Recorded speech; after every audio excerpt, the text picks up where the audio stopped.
माधवदास जी जगन्नाथपुरी में विराजते थे और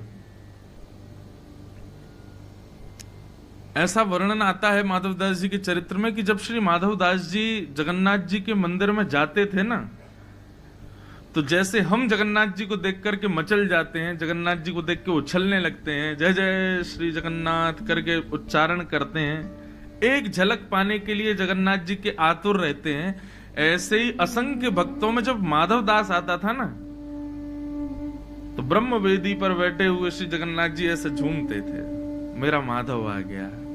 इतने प्रसन्न होते थे माधवदास को देख करके। कभी कभी मेरे मन में भाव आता है कि ठाकुर जी पहले खूब बोलते थे, जितने भी ठाकुर हैं मंदिरों में सब बोलते थे, अब मौन क्यों हो गए?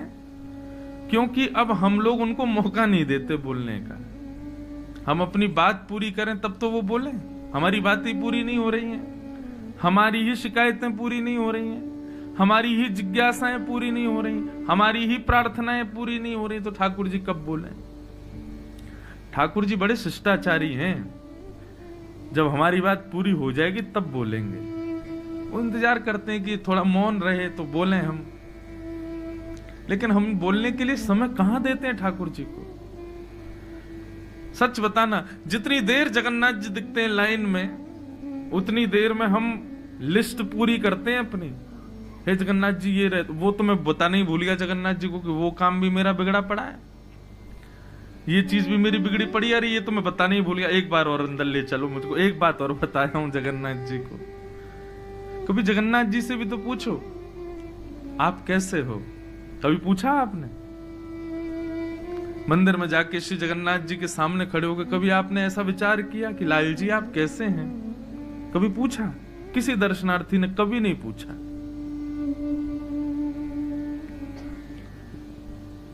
हमारा भाव होता है जब भी हम ठाकुर जी को वृंदावन से बाहर कहीं भी दर्शन करते हैं, तो हमारे मन में ऐसा भाव आता है कि हमारे ब्रज के लाला हैं। बेचारे जैसे अपने घर का बालक हॉस्टल पढ़ने चला जाए, अपने घर का बालक विदेश में नौकरी करे, तो कभी हमारा उस क्षेत्र में जाना हो तो उस घर के सब लोग कहते हैं भैया हमारा बेटा रहता है, उससे पूछिए ना, सब ठीक है ना, कोई दिक्कत तो नहीं। ऐसे ही जब हम श्री ठाकुर जी को ब्रज के बाहर कहीं दर्शन करते हैं, एक दिन तो मन में भाव आता है लाल जी कैसे हो, सब ठीक है ना? आप सच बताना, कोई व्यक्ति आपसे पूछ ले आप कैसे हो। कई बार ऐसा होता है कि जब हम बहुत पीड़ा में होते हैं ना, बहुत दुविधाओं में होते हैं, बहुत व्यस्त होते हैं, सबको लगता है हम बड़े सुखी हैं, हम बड़े व्यस्त हैं, हम बड़े अच्छे हैं, हमारा सब बहुत बढ़िया चल रहा है, लेकिन उस बीच में कोई प्रेम से आकर के पूछ ले आप कैसे हो, फिर शब्द नहीं आते, फिर तो आंसू आते हैं कि किसी ने पूछा कि मैं कैसा हूं। लेकिन ठाकुर जी के सामने हम सब बस ये बताते हैं हम कैसे। कभी ठाकुर जी से पूछा आप कैसे हैं? हमको लगता है वो भगवान है, परम प्रसन्न होंगे, बढ़िया ही होंगे, सब आनंद में ही होंगे। ये सब शास्त्रीय पद्धति से ठीक हो सकता है, हमारी ब्रज की पद्धति में ये सब नहीं चलता। हमारे ब्रज में तो वो लाला ही है, और जैसे सबको कष्ट है, जैसे सब दुखी हैं, जैसे सबको कोई ना कोई पीड़ा है, ऐसे हमारे लाला को भी कोई ना कोई पीड़ा वैसे तो कभी ना हो। सब ब्रजवासी यही कामना करते हैं हमारे बिहारी जी राजी रहें, हमारे राधा मन लाल प्रसन्न रहें, हमारे जगन्नाथ जी खूब आनंद में रहें। लेकिन फिर भी कभी प्रयास करना, जगन्नाथ जी तो जगन्नाथ जी, आप पूछेंगे ना कैसे हो, आपकी हाथ पैर कांप जाएंगे, आप ही द्रवित हो जाओगे। पूरे दिन बैठे रहते हैं, सब भक्तों को दर्शन देते हैं, सबकी सुनते हैं, कोई उनसे पूछे आप कैसे हो? माधवदास जी का ये स्वभाव था, वो जब भी जगन्नाथ जी के सामने जाते थे तो जगन्नाथ जी की राजी पूछते थे आप कैसे हो ठाकुर जी, आज भोग लगा ढंग से, आज पुजारियों ने कोई त्रुटि तो नहीं करी, आपकी सेवा बढ़िया चल रही है, वस्त्र आपको सुख तो दे रहे हैं, कोई कष्ट तो नहीं। इसलिए ठाकुर जी माधवदास जी से बात करते थे कि मेरी सुध लेता है, ये जानते हुए भी कि मैं परब्रह्म हूं, फिर भी मेरी सुध लेता है। सुध वो ही ले सकता है जिसको परवाह हो।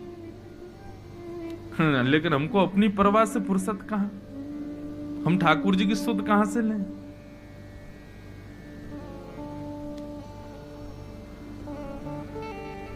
माधवदास जी ठाकुर जी के समीप गए, ठाकुर जी से बोले राजी हो ठाकुर जी? जगन्नाथ जी बोले खूब प्रसन्न है। प्रसाद भोग बढ़िया आरोग रहे हैं आप? बोले बहुत आनंद में। माधवदास जी बोले ठाकुर जी मेरी एक इच्छा हो रही है। बोले क्या? बोले कि मैं वृंदावन जा रहा हूं आपकी लीला भूमि का दर्शन करने। जैसे ही सुना माधवदास जी वृंदावन जा रहे हैं, अब ठाकुर जी सोचें कि मैं प्रसन्न हूं कि दुखी हूं। ठाकुर जी मौन हो गए, कुछ नहीं बोले। माधवदास जी बोले आप कुछ कहेंगे नहीं, हम वृंदावन जा रहे हैं। माधवदास जी बोले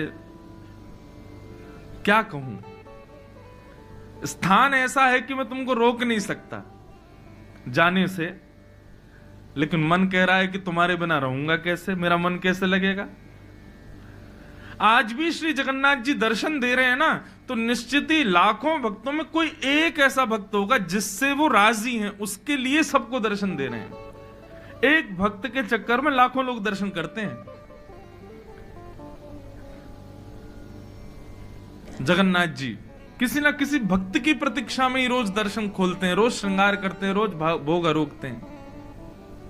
माधवदास हम तो रोज तुम्हारे लिए यहां सज के तैयार होते हैं, ये भले ही सब लोग दर्शन करते हो, लेकिन मेरे को प्रतीक्षा तुम्हारी रहती है कि तुम आ रहे होंगे और तुम वृंदावन चले जाओगे। और उस समय इतने साधन थोड़े ही थे कि फ्लाइट पकड़े सीधे पहुंच गए, आ गए, दर्शन करके वापस एक दिन में। पहुंचने में ही महीनों लगेंगे, फिर तुम वहां रुकोगे, दर्शन करोगे, फिर लौटोगे, कितने दिन में आओगे? 6 महीना तो लग जाएंगे तुमको। हम कैसे रहेंगे तुम्हारे बिना?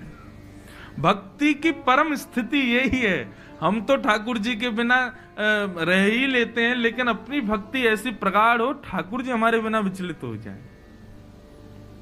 हमारी भक्ति है ही नहीं इस स्तर पर।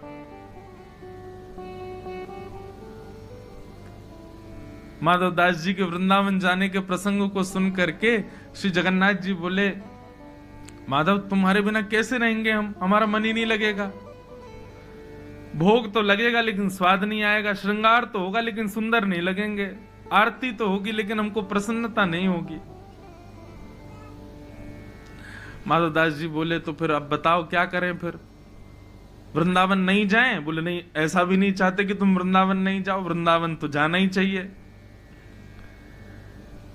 बोले आप ही बताओ निधान क्या करें। जगन्नाथ जी बोले हमको ले चलो संग में, तुम्हारे संग रहेंगे तो वृंदावन भी चलेंगे, प्रसाद भी पालेंगे। माधवदास जी ऐसे बोले असंभव है, आपको कैसे ले जाऊं? 2 कारण हैं आपको ना ले जाने के। ठाकुर जी बोले क्या? बोले पहला कारण तो आप इतने भारी हो, हम अकेले तो आपको ऐसे नहीं कि चढ़ाए कंधा पे ले गए। दूसरा आपको इतनी भूख लगती है, मैं दिन भर देखता हूं 7 बार आप भोजन करते हो। 7 बार होता है? 8 बार? 7 बार? हमारे यहाँ तो अष्टयाम होते, 8 बार करते हैं। हमारे यहाँ एक भोग ज्यादा लगता है, वो बताऊं कौन सा? ठाकुर जी का बाल भोग लगता है। सुबह उठते ही ठाकुर जी उठते पट दूध पियो, दूध और लड्डू पीते खाते हैं सुबह उठते ही।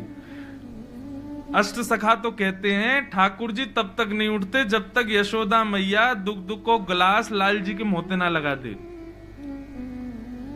लाला को ऐसे सर उठाएंगी और जैसे ही जो पात्र है दुग्ध का उसको मुंह से स्पर्श कराएंगे, दूध एक घूंट अंदर जाएगा, तब ठाकुर जी की आंख खुलती। बोले अच्छा मैया वो रह गई। और उसके संग फिर लड्डू पाते हैं।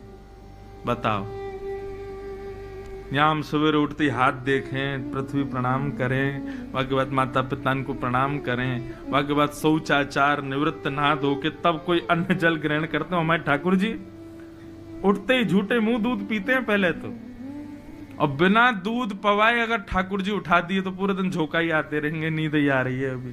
क्यों? वो थापन भोग नहीं दिया हमको। तो सुबह उठते ही भोग लगाएंगे। फिर उसके बाद यशोदा मैया नवावे ना ठाकुर जी है, अपनी साड़ी के एक भाग को गीलो करके वही ते आंख पहुंच दे, वही ते मुंह पहुंच दे, वही ते गलो पहुंच दे, हाथ पाथ पहुंच दे, है वो लाला तैयार। क्यों? छोटो लाला है, कहीं बीमार नहीं है जा। यहाँ जगन्नाथ जी में भी चांदी के बड़े बड़े शीशा हैं, जगन्नाथ जी के आगे रख दिए जाते हैं। जगन्नाथ जी का जब प्रतिबिंब उसमें दिखता है दर्पण में, तो दर्पण में ही जल मार देते हैं, लो जगन्नाथ जी नहा लिए। और साल में एक बार प्रत्यक्ष नवाए जाते हैं, तो उससे बीमार हो जाते हैं, 15 दिन बुखार आ गए। और यहाँ भक्तों के लिए इतने शौचाचार बता दिए, नहाओ धो, इतने पवित्र रहो, ऐसे रहो वैसे रहो। खुद ठाकुर जी की सेवा साधारण नहीं है। पहले खुद उठो, खुद नहाओ, फिर इनको उठाओ, और उठते ही नहाएंगे नहीं, पहले भोग लगाएंगे, फिर आरती करवाएंगे।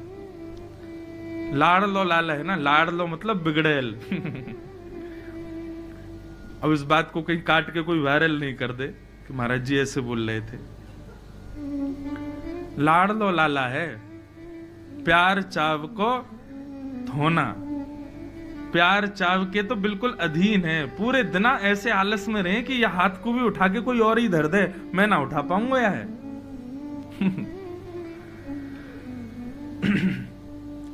तो एक भोग एक्स्ट्रा हमारे यहां कौन सा लगता है पता? श्रम भोग। कौन सा भोग? श्रम किसे कहते हैं? मेहनत। कौन सी मेहनत करें? कछु तो करें ना, पूरे दिन मंदिर में बैठे रहें, कहां मेहनत करें? बोले भैया पुजारी लोग श्रृंगार करें ना, सिर पे मुकुट धरा में, गले में माला पहना में, हाथ के नीचे पटका लगा दें, पीतांबरी पहना में, तो यही थे ठाकुर जी थक जाएं। अरे थक गो मैं तो हमारे वृंदावन में, ब्रज में, श्रीनाथ जी में, नाथ द्वारा में श्रम भोग आता है ठाकुर जी को। तो काहे से थक गए? बोले अपनो श्रृंगार करावे से ही थक गए। बताओ, कभी कभी तो विश्वास ही ना हो, इनने कंस मारो भी हो सच में कि अपने आप ही मर गो, श्रृंगार करावे में थक जाए। श्रम भोग। तो माधवदास जी बोले इतना भोग लगता है आपको, मैं आपको वृंदावन लेके जाऊं, रास्ता भर भोगी पवा तो जाऊंगा। ठाकुर जी बोले देखो हम हल्के तो हम हो जाएंगे, और रही बात भोग की, तो भाई वृंदावन जाने के लिए हम कुछ भी कर सकते हैं। श्रीमद् भागवत में केवल एक जगह ऐसा लिखा है कि सर्वकाल सुखावम। ठाकुर जी कहते हैं मुझे वृंदावन मिल जाए, फिर चाहे मुझे भोग मत लगाओ, मेरी आरती मत करो, मुझे नवाओ मत, मेरी सेवा मत करो, मुझे सब स्वीकार है, बस वृंदावन ले चलो। मुझे वृंदावन बहुत प्रिय है। जैसे कई लोग कहते हैं ना, बस हम वहां पहुंच जाएं, फिर चाहे कहीं रह लेंगे, कोने में जगह दे देना। ऐसा कई स्थानों के प्रति हमारा ऐसा भाव होता है। ऐसे ही ठाकुर जी का वृंदावन के प्रति भाव। भोग मत लगाओ चलेगा, स्नान मत कराओ चलेगा, श्रृंगार मत करो चलेगा, भूखे रह लेंगे लेकिन ले चलो वृंदावन। तो जगन्नाथ जी बोले हम हल्के हो जाएंगे, और रही बात भोग की तो हम भूखे रह लेंगे, व्रत कर लेंगे। वृंदावन जाने के लिए व्रत करना पड़े तो मंजूर है, लेकिन वृंदावन ले चलो। माधवदास जी बोले पूरी जगन्नाथपुरी मेरे पीछे भागेगी, ये पंडा पुजारी सब जान से मार देंगे अगर मैं आपको ले गया तो। अब ठाकुर जी यहीं बैठे रहो, बहुत भक्तों को विरह देते हो, 6 महीना आप भी विरह सहो अब। और 6 महीना का अवकाश दे करके माधवदास जी चले गए। जगन्नाथ जी की आंखों में मोटे मोटे अश्रु बिंद आ गए, मेरा माधव जा रहा है मुझे छोड़ के।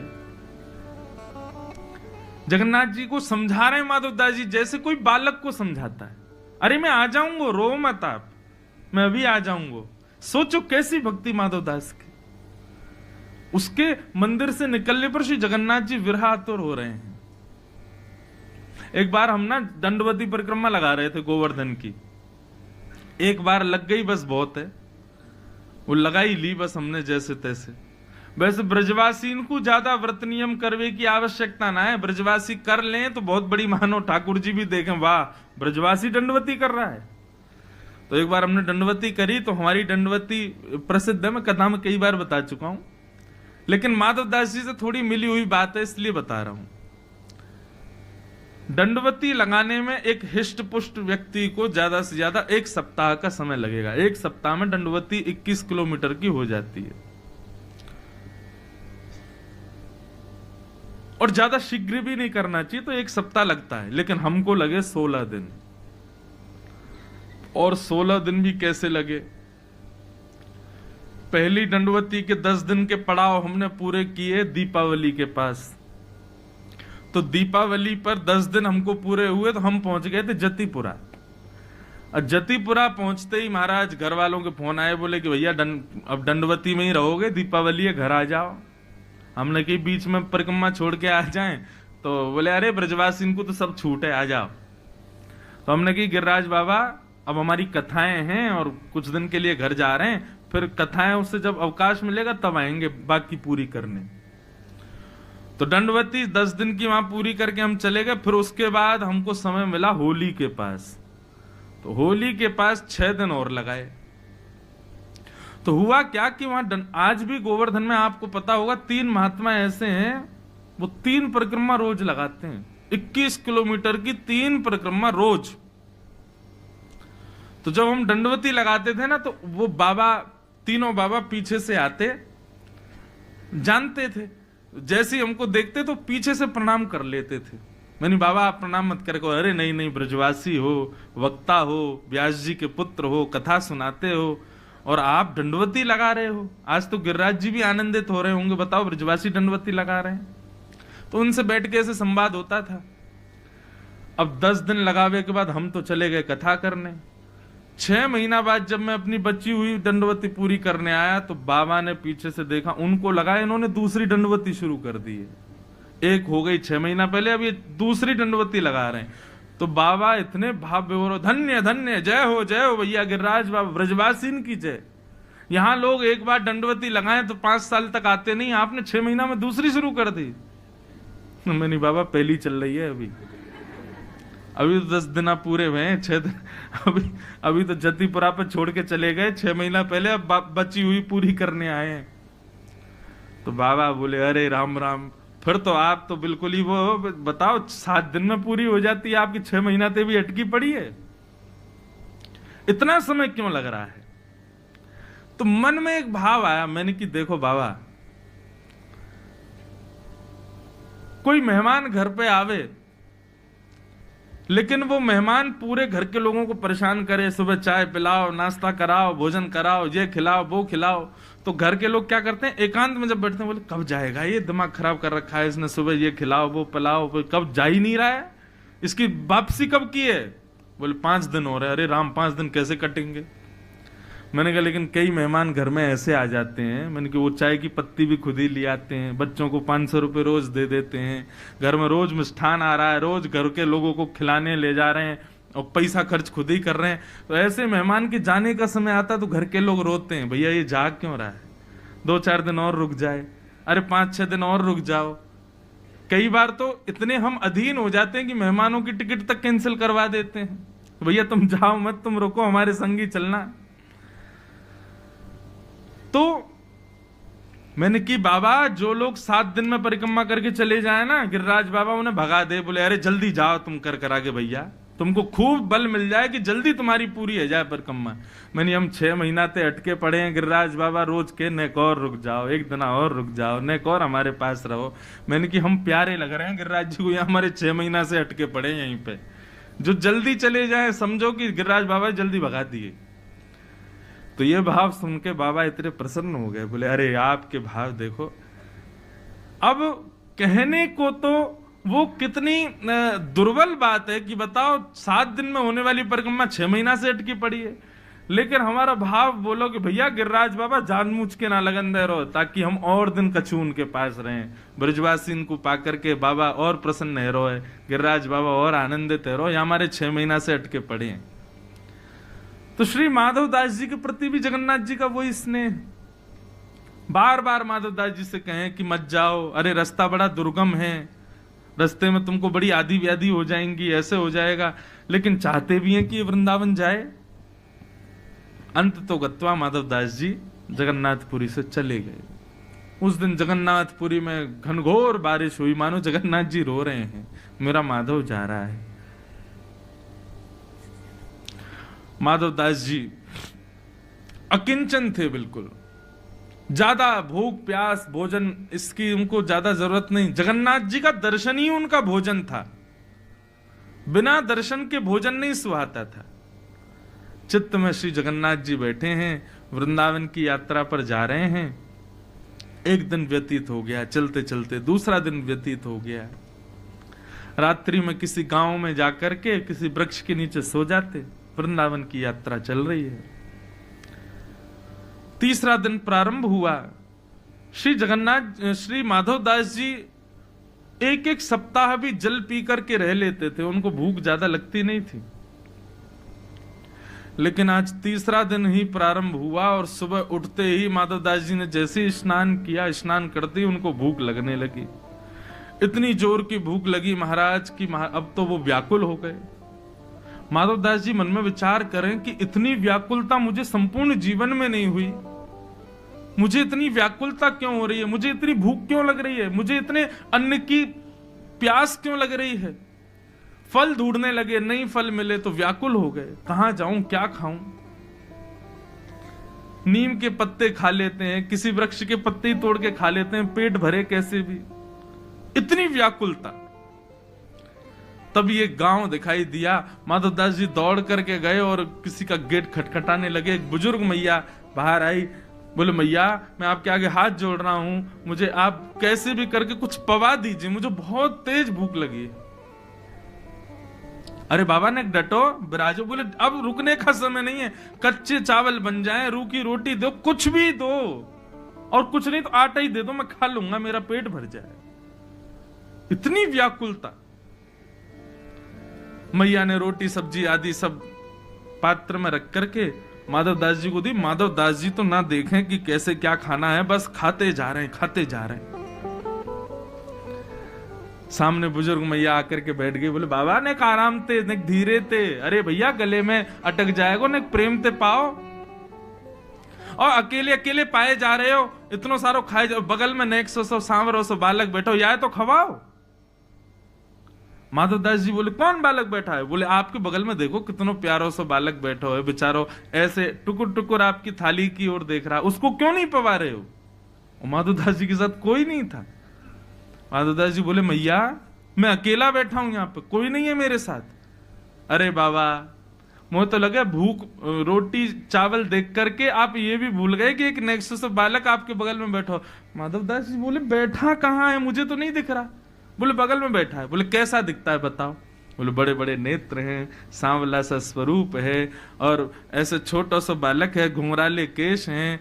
जैसे ही रूप कांति का वर्णन किया माधवदास जी समझ गए। बोले जगन्नाथ जी संग ही चल रहे हैं, तभी मैं कहूं मुझे भूख क्यों लग रही है, क्योंकि 3 दिन से तो कुछ पाया नहीं है। अब हम तो सह लेते हैं, कब एक सप्ताह तक भूख, इनसे सहन नहीं हो रही, इसलिए मुझे भूख लग रही है।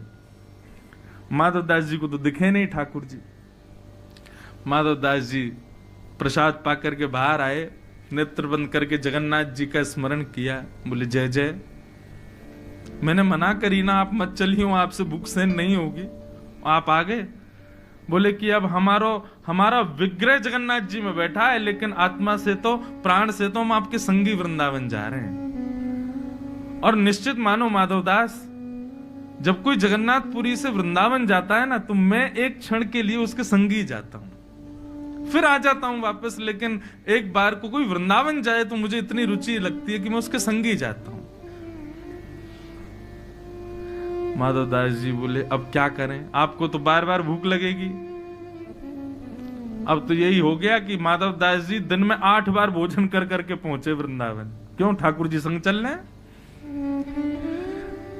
वृंदावन पहुंचे। अब तो माधवदास जी की स्थिति ये कि उनको थोड़ी में देर में ही भूख लगे, आप परेशान हो गए। बोले काय को चले आए आप संग में, नेक देर चलता नहीं हूं, कितने में भूख लगाती, जहां बैठे बैठे भूख लग जाती ठाकुर जी को, चलते होंगे तो और पच जाता होगा भोजन, और भूख लगती होगी। माधवदास जी वृंदावन पहुंचे। अब नियम तो वैष्णव का ये कि वृंदावन जाते ही वैष्णव मंदिरों का दर्शन करते हैं, लेकिन माधवदास जी को इतनी भूख लगी कि यमुना जी के तट पर पहुंचे।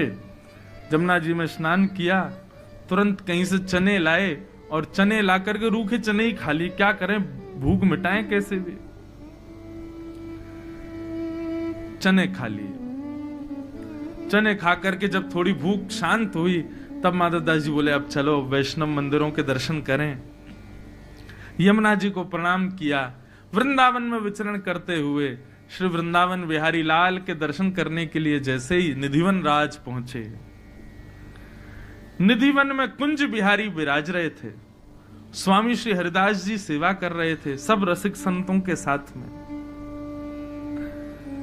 माधव दास जी दर्शनार्थियों में बैठे थे और अंदर बिहारी जी की सेवा चल रही थी। अच्छा, बिहारी जी अभी मंदिर में विराजते हैं, पहले तो कुंज में ही विराजते थे, वन में विराजते थे, निधि वन में।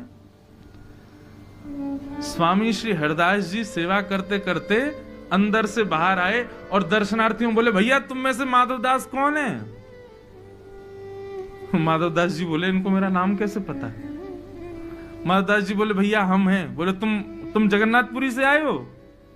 बोले, हाँ आया तो जगन्नाथ। आपको कैसे पता मेरा नाम? आपको कैसे पता मैं जगन्नाथ? मैं तो पहली बार वृंदावन आया हूं। बोले, अरे हमारे बिहारी जी ने तेरा नाम बतायो है। माधवदास जी तो व्याकुल हो गए, बोले, बिहारी जी भी जानते हैं मुझे? जगन्नाथ बिहारी जी में कोई अंतर थोड़ी, एक ही है। स्वामी श्री हरदास जी बोले, तू आओ।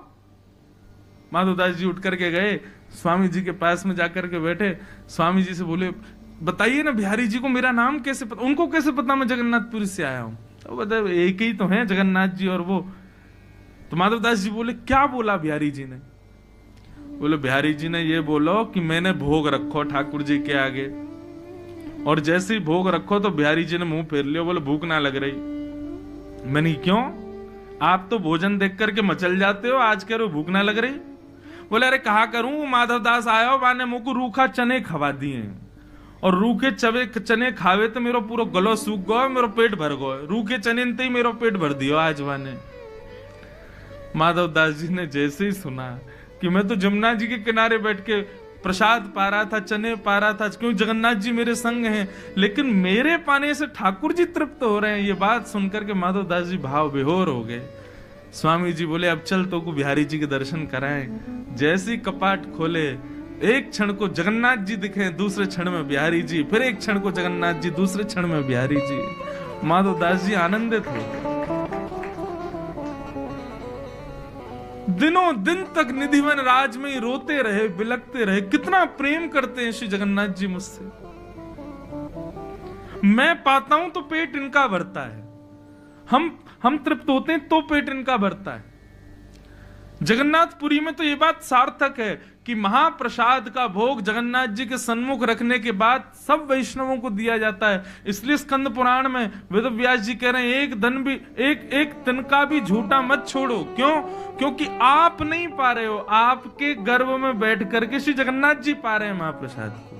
आप तृप्त होगे तब जगन्नाथ जी तृप्त होंगे। कहीं आपने महाप्रसाद को अतृप्त होकर के स्वाद में कुछ इधर उधर जान करके आपने छोड़ दिया, तो आप सोचना कि जगन्नाथ जी भूखे रहेंगे आपकी वजह से। इसलिए आकंठ होकर के पाओ।